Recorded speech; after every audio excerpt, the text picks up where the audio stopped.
Hi, this Getting Started project will introduce you to the basics, ask you to apply what you've learned, and help you begin creating your own videos right away.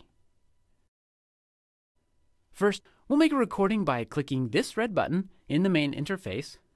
And in the recorder, even though there's lots of options here, we'll just choose full screen and microphone audio by making sure these two buttons are green. Later, you can learn much more about recording by right-clicking on the recorder and choosing Recorder Tutorials.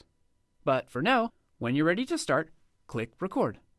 Camtasia will minimize, and you'll get a countdown. When that's complete, you can start your demo, explanation, or whatever with narration.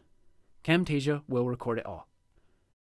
When you're done, click the red icon in the menu bar and choose Stop Recording. Camtasia will place your recording in the media bin over here with the other video, audio, and images in your project. I'll show you how to add it to your video later. In the future, when you start with your own project, the first recording will also be added straight to the area here called the timeline. All right, it's your turn. Go ahead and click this button to pause the video and make a simple recording.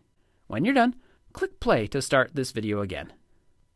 If you need to review part of the project or you end up in the wrong spot after making an edit, use the playhead, that's this triangle with a line, to scrub through the video and find the right spot. Look for the visual cues that mark each section. Don't worry about messing up this project. You can always restore it by going to Help, Getting Started Project. Okay, now would also be a good time to save your project, however you started it.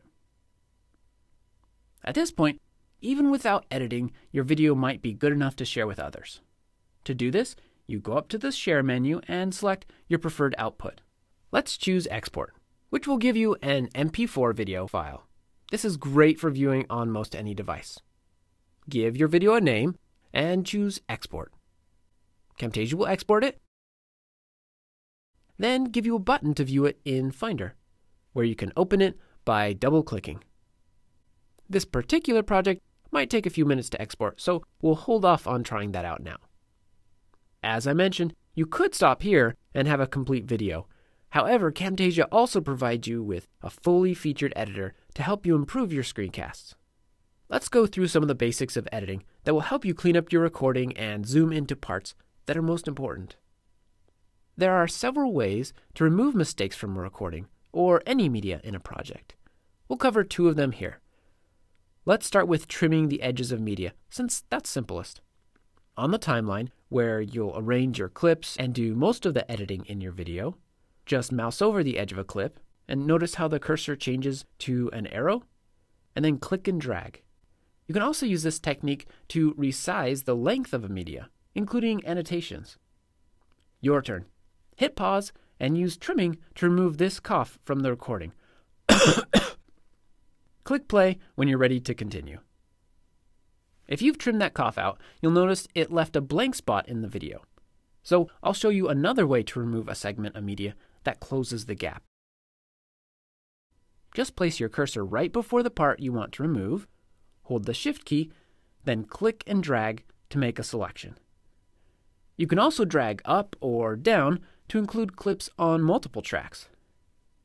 After you let go, you can also adjust the edges of the selection.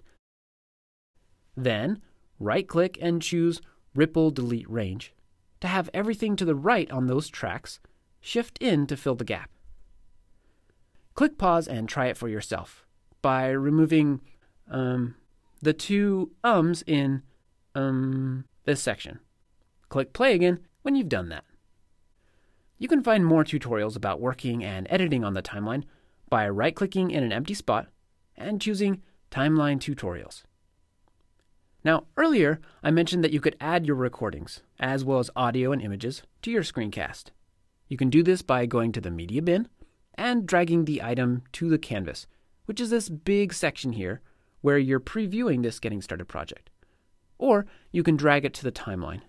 In this case, drag the Audio Great clip to the timeline here. Pause the video until you've done that. Finally, let me show you how to make details, like text, more crisp and legible by using zoom animations. Let's take this area for example. If I'm talking about it in my screencast, I should zoom in there so the viewers can read the text, and so everything else currently showing doesn't distract them from what's important.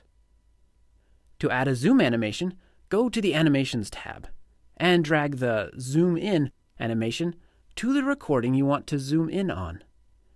It will be represented by an arrow on the media clip. Then, in the canvas, drag your video until the correct area is showing. You can also change when the animation starts or ends and how long it lasts by dragging the middle or the dots at each end of the arrow. Click pause now and zoom in on this part of the screen for me. Then click play again. Excellent. Now pause and drag the zoom out animation to some place later in the clip to see what that does. Notice how it scaled the video to fit everything in the canvas? That's great for giving viewers a larger context. All right, after you practice the basics, be sure to check out the tutorial viewer to learn even more. Go to the Help menu and choose Tutorial Viewer. Take a bit of time to explore the different videos, articles, and the Camtasia course. These will be invaluable in helping you create excellent videos that communicate and teach. Now try creating your own project. To start, go here to the File menu and choose New Project. Thanks, and happy screencasting!